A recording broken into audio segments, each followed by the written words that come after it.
Hi there. This is a young moringa plant, a young moringa tree. In Jamaica, they call it merengue, but I learned that the proper name is Moringa oleifera. And here are some moringa seeds.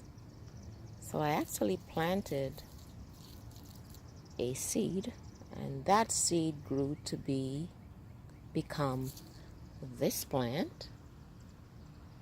And this plant is actually going to grow to be a very tall tree. They grow up to 10, 15 feet tall. But they're not the kind of trees that you can plant close to your house. They're not very heavy. They're light. You could actually, even a grown mature tree, you can actually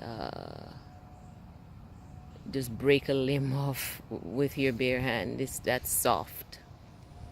But I wanted to tell you about how I met the moringa plant. I was actually in Jamaica on vacation, and I was visiting my mom, and I saw her eating these moringa seeds. I saw her eating them, and I said, "What is that?"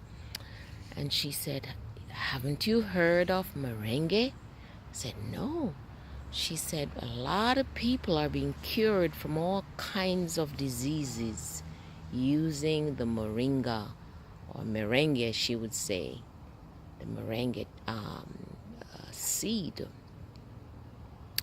So I did some research myself, spoke to a few people.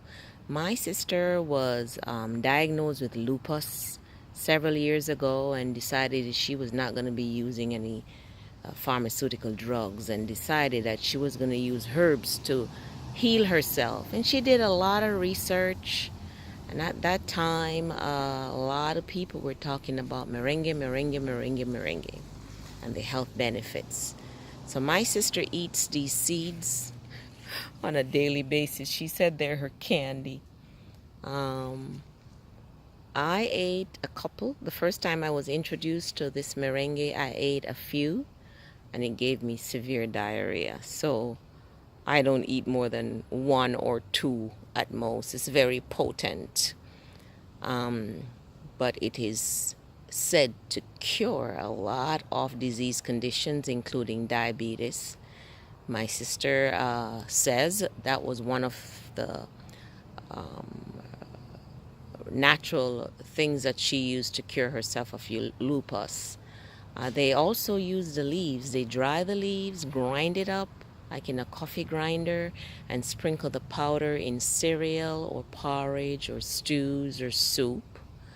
And they also gather the leaves and put them in stews or in salads or in steamed vegetable. The leaves have lots of vitamin C, vitamin K, iron, lots and lots of iron, magnesium, potassium, calcium, among other nutrients. So it boosts the immune system so that our bodies can resist and heal itself from disease conditions.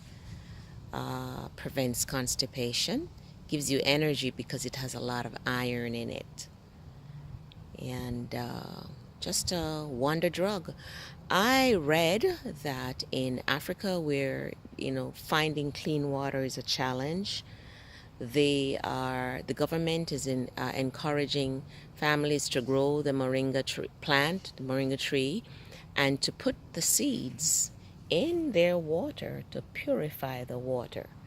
And also in parts of the world where nutrition is a problem, malnutrition is a problem, they're encouraging families, each family, to have 2 moringa tree and to use the moringa for nutrition. It is said that if all you have is moringa, you will have all the nutrients you live to survive and to thrive. It is commonly used in the Philippines. They put it in stews, the leaves in stews and soups and salads and vegetables. And the stems they use to make tea also. They also use the leaves to make tea. And leaves can be used to make tea, whether it's dry or green. I use it all the time. It helps me to rest, to sleep. So I gather a handful of the dried leaves and I boil it for about 5 minutes, let it sit for a couple of hours, and I drink it as tea. It really helps me to relax and helps me to sleep. So that's the moringa. It's easy to grow. They even grow it up north. They grow it in pot inside because it doesn't tolerate the freezing temperature very well. But can be grown in Georgia. Just take it inside during the winter time. It flourishes in Florida and the Caribbean and Central and South America, Africa and Asia, those areas where it's warm all the time. Doesn't need a lot of care. It grows anywhere, in the drought, in rocky soil, sandy soil. A very hardy plant, but very, very nutritious. All right, that's it from me today. Till we meet again, God bless you and take care.